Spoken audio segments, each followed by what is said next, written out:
The day my daughter threw a full bucket of dirty water at me was the day I realized I had truly failed.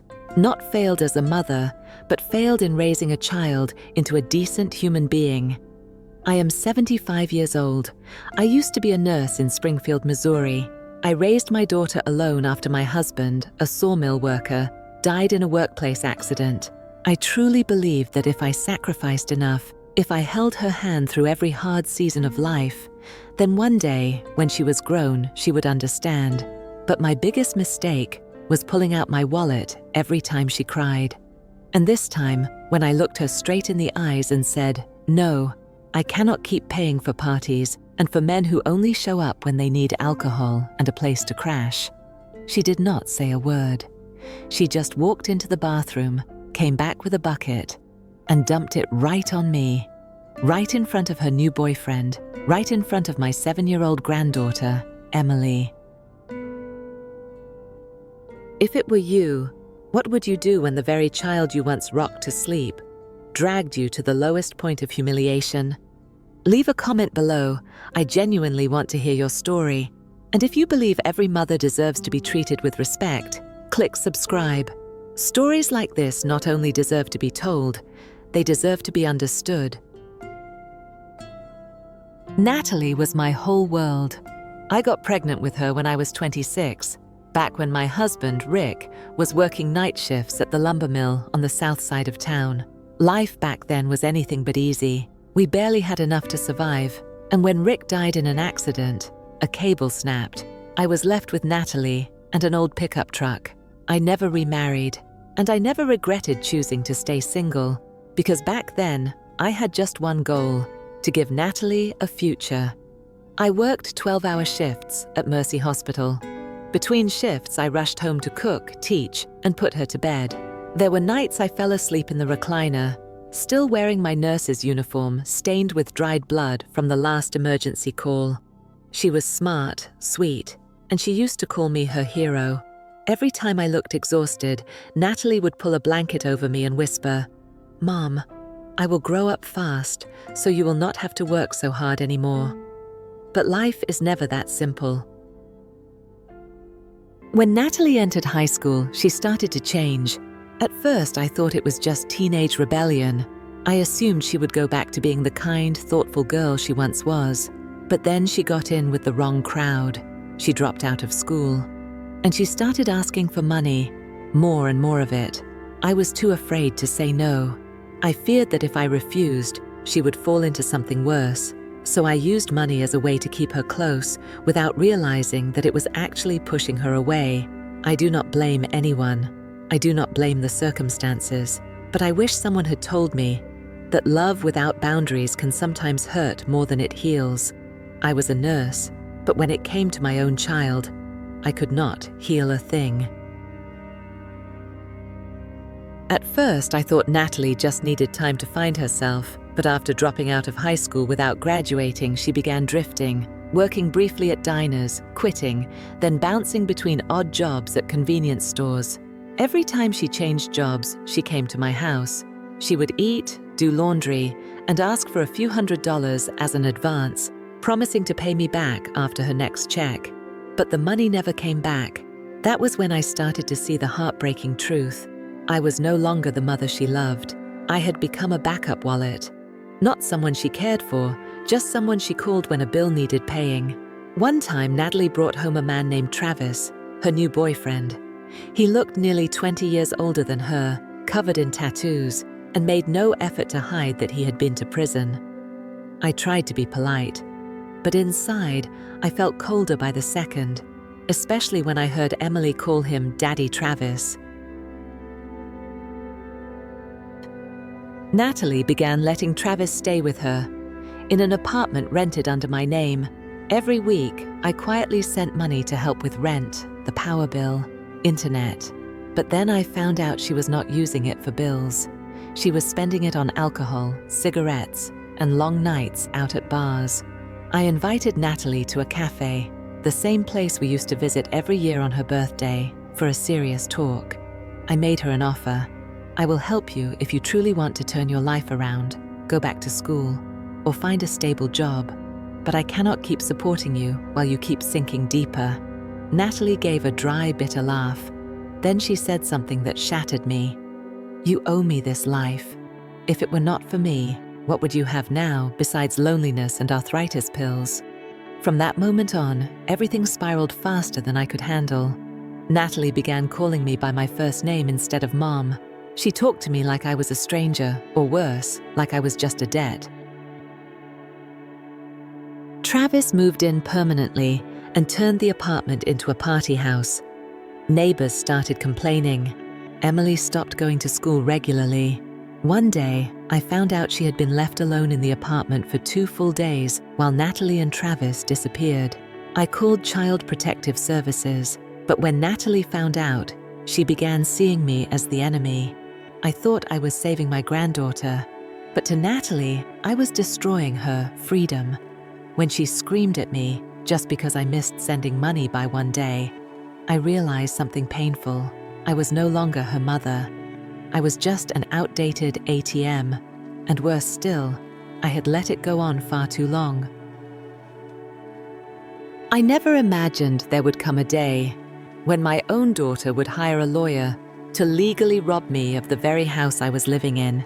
That house, the one I moved into after 32 years of working as a nurse, was all I had left after a lifetime of hardship and loss. It was under my name, paid for through monthly installments with my blood, sweat, and countless overnight shifts. But Natalie saw it differently. One early spring day, I came home after visiting Emily at school. On the kitchen table, there was an envelope. Inside was a legal notice demanding that I vacate the property within 30 days. The reason? Transfer of ownership for long-term care purposes, with my forged signature at the bottom. I froze. My heart pounded. I called Natalie. She did not pick up. I called again, and this time Travis answered. "You should start packing," he said. "The law is the law. The papers are signed." I had no idea what exactly they had done, but I knew one thing. Natalie and Travis had conspired to transfer the house into his name. Somehow, they got me to sign a document while I was on pain medication after my recent spine treatment. When I confronted Natalie, she did not deny it. She just looked at me, cold, distant, like I was a stranger. "I need my own life," she said, "and you have lived yours long enough. Now it is my turn." Travis stood beside her, his arm around her waist. He gave a smug little grin and said, "You should be proud. Your daughter knows how to take care of her future." That night, I could not sleep. I walked around the house, staring at every photo on the walls, every picture of Rick, every tiny crack I had patched up myself when I could not afford to hire a repairman. The next morning, I got a call from the bank. The joint savings account I had opened years ago for Natalie, $42,000, had been emptied. Natalie had all the paperwork, all the access. I never imagined my own daughter would deceive me like I was just another stranger. That afternoon, when I returned to the house, Travis had already changed the locks. I could not get in. I stood there on my own porch, clutching my handbag, with no phone, no cash. Emily was not there. Travis peered through the crack in the door and said, "If you do not leave, we will call the police." Natalie looked down, avoiding my eyes. I did not feel anger. I just felt hollow. A neighbor named Marsha saw me standing there. She rushed over, wrapped me in a blanket, and took me into her home. I cried, not with sobs, just silent tears from a mother shut out by her own child without mercy. And that was the moment I knew I had lost everything. I stayed at Marsha's for a few days. She was kind, but I knew I could not stay forever. I called a lawyer, but proving a forged signature takes time, energy, and more than anything, money.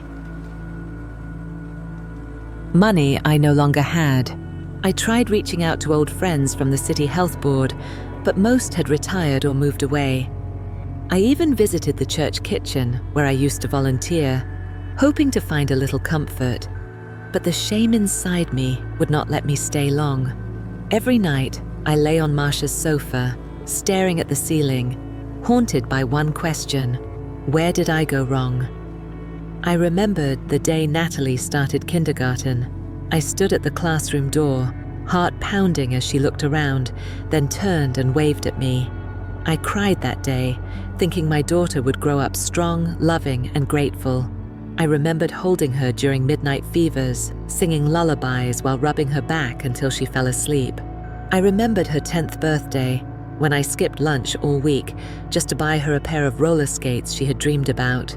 All of those memories now felt like small, sharp cuts across my skin. They did not bleed, but they made me feel like I was disappearing, piece by piece. Marcia let me use an old room where she had once cared for her elderly mother. I cleaned the floor, laid down a thin mattress, and placed Rick's photo at the head of the bed. That was all I had left. In that room, small, cold, and silent, I sat for many nights. I did not turn on the light. I just sat and thought. I had nothing left in my hands, but I still had the truth. And the truth was, I had been betrayed. Everything was taken from me, but I still had my heart, and that heart was still beating. And as long as it kept beating, I knew I would not give up. I began to realize something even more painful than loss: the feeling of no longer being seen as a human being. I used to be the woman working overnight shifts in the emergency room, the one who saved patients bleeding out from accidents, the one who held the hand of an elderly man as he took his final breath, and I believed I was strong enough to survive anything. But when my own daughter stood by and watched me get thrown out of the very home I had built with love, my heart turned to stone. I called the Free Legal Aid office and they promised to review my case, but when they found out I had no income, no house documents, and that the forged signature was expertly done, they sighed. It might take months, maybe years, they said, and only if you have medical proof you were on medication when you signed. I did not. I did not keep the prescription. I did not keep the paperwork. All I had were fragments of memory and tears. One afternoon, I stepped out onto Marcia's porch and felt completely lost in the neighborhood I once belonged to. The same houses, the same familiar faces, but me, the woman who used to bring Christmas cookies, who used to drive neighbors to the hospital, was now just a ghost nobody recognized. I had once believed Natalie would realize her mistake if I stayed silent, but then I saw her post online a photo with Travis holding up a glass of wine with the caption, "Finally free from a toxic past." Toxic? Was that me? I sat on a wooden bench as the cold breeze swept through. I held the phone, Marcia's spare, and opened our old text messages. The last one I sent to Natalie read, "Do you need me to buy anything for Emily? I just got my retirement check." She never replied. I wanted to delete it, but my hand would not press the button.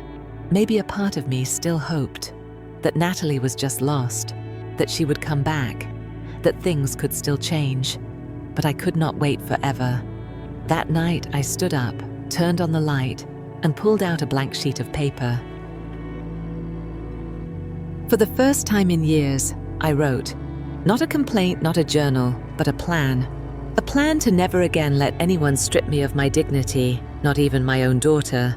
I have nothing left in my hands, no home, no money, no daughter, but I still have my memories, and memories, though they may shatter my heart, are the only thing that still reminds me I was once loved, once had a family, once had a reason to keep going.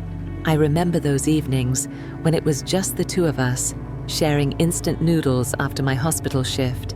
Natalie was only 6 years old then, always sitting cross-legged on the chair, wearing a tiny apron I had sewn from an old shirt. She would pretend to be the chef, sprinkling herbs on my bowl, then say seriously, "Eat this, Mum. It will make you strong again." That sentence still echoes in my mind every time I feel so exhausted I want to give up. I remember the times she would try to do my hair, her small hands clumsy, turning it into a tangled mess. And she would say, "You are the prettiest when you smile." So please do not be sad anymore. But that little girl is gone now. She no longer speaks to me unless it is to ask for a transfer. She no longer asks what I have eaten or whether I slept well. She no longer hugs me. Whenever I think back on those small, simple moments, my heart softens, and then it hardens again, because deep down I know the Natalie I once knew no longer exists. I spent my whole life taking care of others, patients, friends, neighbors, Natalie, but never, not once, did I take care of myself. I used to fear being alone. I feared being left behind. I feared becoming a burden. But now that everything I once feared has come true, I feel lighter than I ever expected. I have hit rock bottom, and when you are at rock bottom, there is nowhere lower to fall. So I started writing a journal, not to blame anyone, but to remember.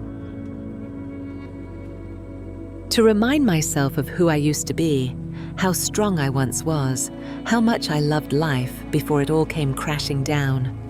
I write every day about Rick, about Emily, about the chicken soup I used to make every winter, about the scent of the old laundry detergent, about the way Natalie's eyes lit up the first time she walked on her own. Writing helps me live again, just a little, but it is the most honest part of me. One afternoon in May, as I was writing by the window, Marcia came in and quietly placed a cup of hot tea beside me. She did not say a word. She just sat with me, and I realized sometimes kindness does not have to come from blood. I do not know what tomorrow will look like, but I do know this. I still have enough self-respect not to beg, and I still have enough dignity to rise from the ashes. I am a mother. I am a human being, and I will not let anyone forget that, not even myself. I never thought I would fight back. I was used to enduring. Used to forgiving, but forgiveness does not mean surrender. 1 week after being thrown out of my home, I went to the bank, where Rick and I had first opened a savings account after we got married. After he passed, I kept a small account in my name only. No one knew about it, no online access, no linked phone number, no email statements. I had once planned to save that money for Emily when she turned 18, but now I knew if I did not stay standing, Emily might never get the chance. I transferred the entire amount, more than $68,000, into a new trust account, fully under my name, the sole beneficiary, Emily, and I locked out all outside access. Then I went to the office of a young attorney, a woman named Hannah, the daughter of a former patient I had once cared for in the hospital. I told her everything, every detail. Hannah looked at me for a long moment and said, "I cannot promise an outcome, but I promise you will not be erased from this story." While we waited on the investigation into the forged property documents, I began gathering evidence. I printed threatening text messages. I tracked down a photo of my pain medication prescription from the day I signed the papers. I asked Marcia to sign a statement confirming that Natalie had once claimed ownership of the home that was never hers. I also contacted Emily's homeroom teacher. As it turns out, Emily had written an essay with one line that read, "If I had one wish, it would be to live with my grandma forever, because at her house I get breakfast every day." I kept that essay, laminated it like a treasure. I never said a word to Natalie. I did not need to. I let her think I had given up. Meanwhile, step by step, I began taking back what was mine, through the law, through clarity, and through the strength of a mother who had nothing left to lose. One afternoon after leaving the law office, I saw Travis standing across the street, leaning against his car, smoking. He looked at me. I looked back, and I smiled. Just a small smile, because he did not know. I was no longer the woman who got thrown out of her home that day. I was coming back, quietly, but surely. I started attending community legal clinics.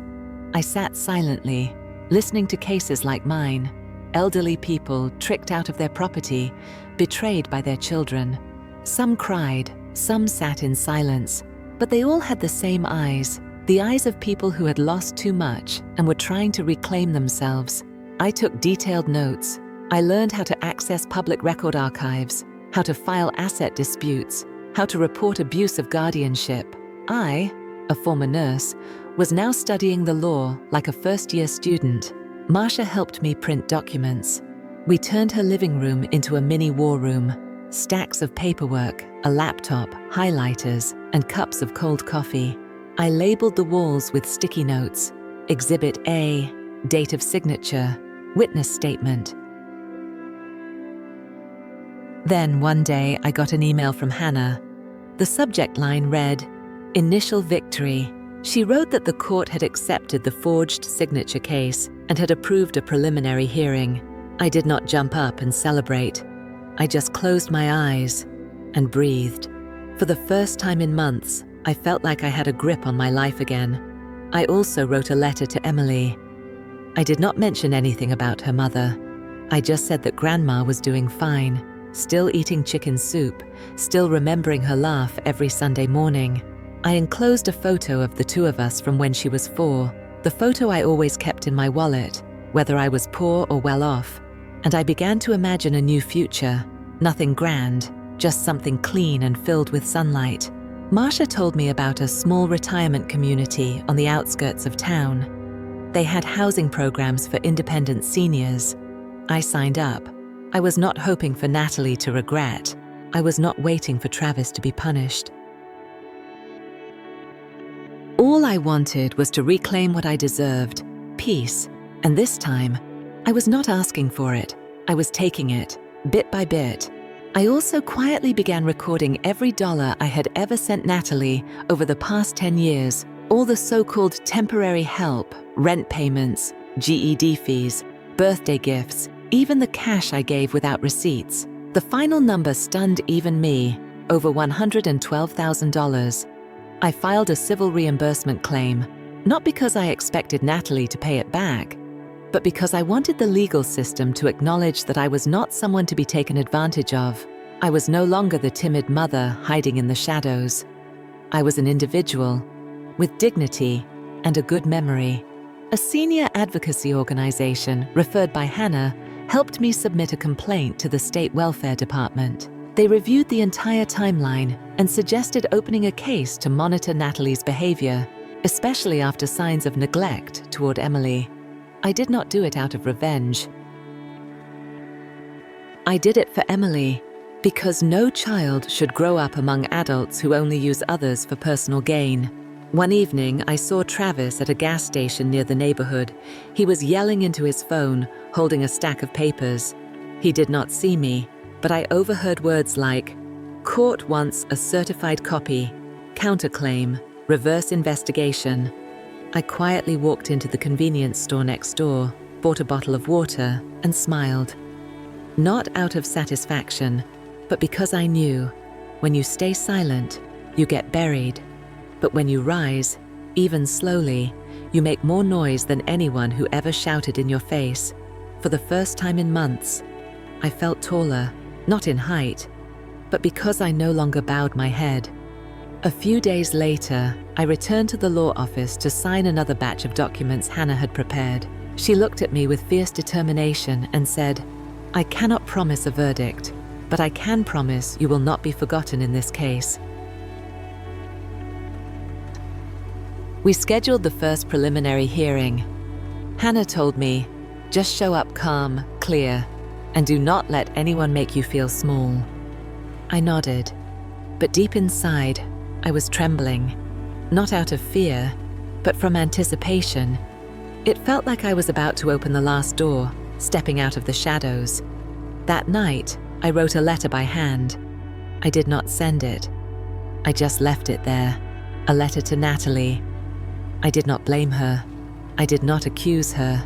I simply told the story, starting from the day she was born to the moment I was shut out from my own doorway. I wanted her to know that even though I was fighting back, I had never stopped loving her, but I loved myself too. And for the first time in a long while, I was choosing me. I folded the letter and tucked it into Rick's old Bible. If the day ever comes When Natalie truly wakes up, I want her to find it.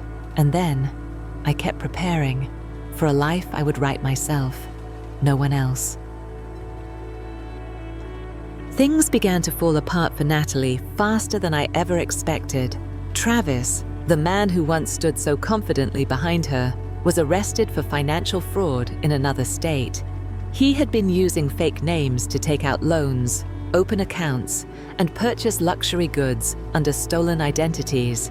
And this time, no one came to bail him out. News of his arrest aired on local television. The footage of him in handcuffs, head bowed low, felt like the universe finally answering all the silent suffering I had endured for years.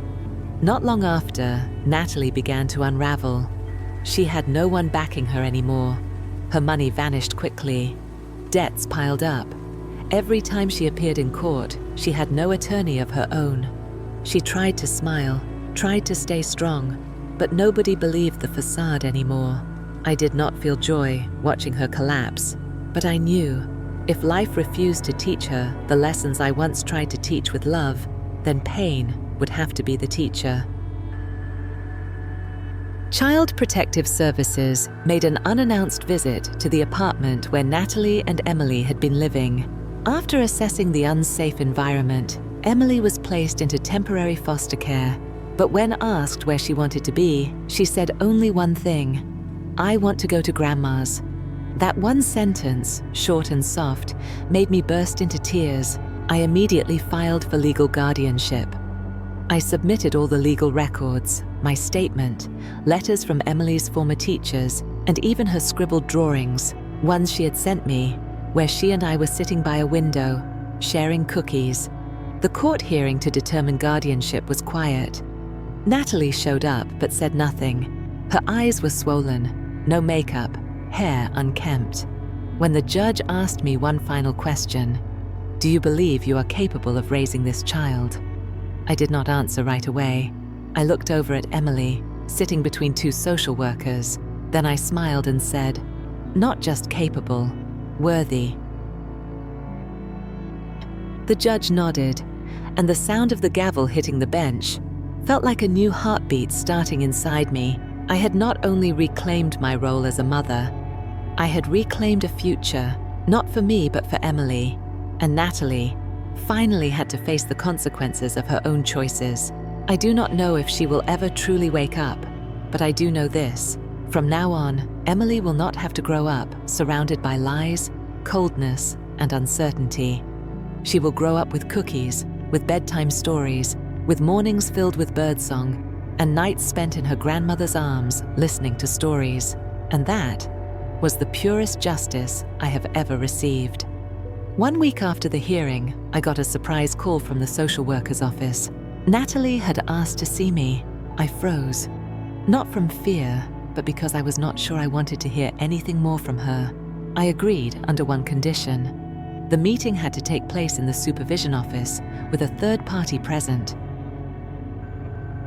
I was not going to let 1 week moment pull me back into the old place again. Natalie walked into the room looking exhausted. She was no longer the arrogant girl who once yelled at me for not handing over my credit card. What stood before me was a broken mother, a lost woman, and maybe a child who had never really grown up. "I am sorry," she said. Her voice was small, shaky, but it was real. I did not cry. I did not say much either. I asked just one question: "Are you sorry that I got kicked out of my home? Or sorry that Emily no longer trusts her own mother?" She lowered her head, said nothing. And I knew an apology, even a late one, is still part of healing, but I did not hug her. I did not say, "I forgive you." I simply stood up, placed one of Emily's drawings on the table, and walked away. A mother can love with her whole heart, but that does not mean she must sacrifice the rest of her life for someone who refuses to learn how to love back. A few months later, Emily and I moved into our little home in the suburbs, a place with rose bushes in the backyard, a white fence, and squirrels that darted across the trees in the morning. Each morning, Emily helped me water the plants, and I made pancakes. At night, she did her homework, and I wrote in my journal. We lived simply, quietly, but peacefully. One evening after dinner, Emily hugged me and whispered, "I do not know what will happen to my mom, but you are my home." I held her tight. I did not need anything else, because sometimes family is not the place you are born into. It is the place where you are loved the right way. My story does not end in a grand victory. It ends with a truth. I am no longer controlled by anyone, no longer belittled, no longer begging for the right to live with dignity. I am a mother, I am a grandmother, and I have reclaimed myself so Emily can hold on to the childhood I once lost in Natalie. And if you, watching this video, have ever felt betrayed, cast aside, or made to feel invisible, please remember, you still have value, you still have a voice, and you deserve to be heard. Never let anyone, even family, convince you that silence is the price for peace, because that silence is what erases you from your own life. I came back, and so can you. Life does not always give us the happy ending we hoped for. But if there is one thing I have learned from all of this, it is this. Sometimes rebirth does not come from others. It comes from within. I used to believe that my worth depended on how others saw me, in the eyes of my daughter, in the gratitude of those I had helped, in my silent sacrifices. But eventually I realized, worth is not measured by how others treat us. It is measured by how we choose to keep living, even after we have been deeply hurt. I no longer need forgiveness from Natalie. I do not need a thank you. I just need to know that I did not stay down, that I stood back up for myself and for a child who deserves to be loved the right way. Emily now sleeps peacefully each night. She says thank you and I am sorry with genuine eyes. She is growing up in a house that is far from perfect, but filled with unconditional love. And to me, that is the quietest, yet greatest kind of victory. I am not telling this story to complain. I am telling it so that anyone watching, whether you are a mother, a father, or someone who has ever been abandoned, knows you are not alone. You may have been pushed out of the home you built with your own hands. You may have lost everything, your property, your dignity, even your family. But you still have one thing no one can take from you, your humanity. And if you are at rock bottom, remember, rock bottom is the most solid ground from which to rebuild. So stand up, write the next chapter of your own story. And if this story reminded you of someone who has sacrificed quietly, who has cried in silence, who has endured too much, please share this video with them. Because sometimes just one story told at the right moment is enough to save a fading soul. Leave a comment below. If you were me, would you forgive? And if you believe that every elderly person deserves to have their story heard, hit subscribe so you do not miss the next journey. Thank you for staying until the very end. My name is Ruth, and I am still here, stronger than ever. If you are still watching this, then maybe, just maybe, something familiar stirred in your heart. Maybe you are not me. Maybe you have never been betrayed by someone you loved. But if you have ever felt invisible in your own family, ever sat among people who cared for you and still felt alone, then I want you to know you are not alone. My story might also be the story of your mother or your grandmother, or someone who once gave everything and then was forgotten. If you feel this story is worth sharing, please click subscribe. Let me keep speaking for those who remain silent, and do not leave without leaving a comment. I want to hear from you. I want to know, if it were you, what would you do? Would you forgive, or would you rise just like I did? Thank you, dear stranger, and I will see you again in the next journey.